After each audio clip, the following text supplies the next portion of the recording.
Ano ba yan? Si Tita Lips kasi may Sige na pauso kasi. pang ganyan. Okay. Ano sasabihin ko? Ayaw ko. Go. Wait lang. Magbilang ka! O, 1, 2, 3. Go. Happy birthday. Ayaw ko. Sige na yan. Pero ako sabihin mo parang wala lang. Ikaw na kasi, hindi kasi maging seryoso. Hindi ako sabi. May tama ka na rin dyan eh. Seryosohin mo naman.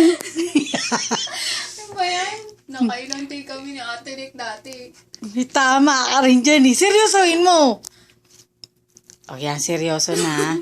Kunyari si Gom yung kausap mo Sabi dyan. ni Nick, parang wala lang to. Parang hindi mo lang nalungkot na.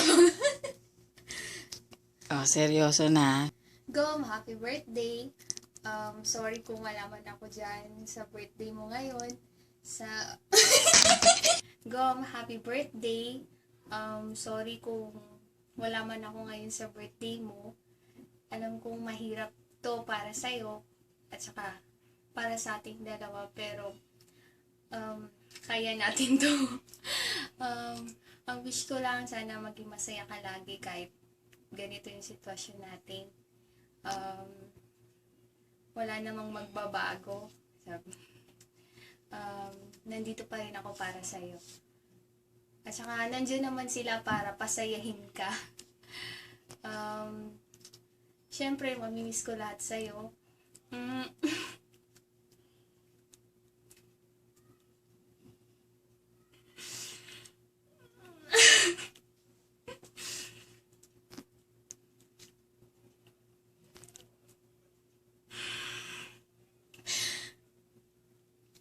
Mahal na mahal kita. Sana maging masaya ka. Oh, sige na.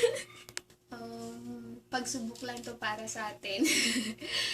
Alam ko naman malalagpasan natin to. Don't worry, madali lang yung oras, panahon. Magkikita pa rin naman tayo. See you very soon na lang. Basta enjoy ka lang ngayong birthday mo. Tapos sa sunod na araw, at sa susunod na araw, sana masaya ka lagi. Kahit magkalayo tayo. Basta, walang magbabago. Mahal na mahal kita. Happy birthday. Enjoy your day. I love you so much. Mwah.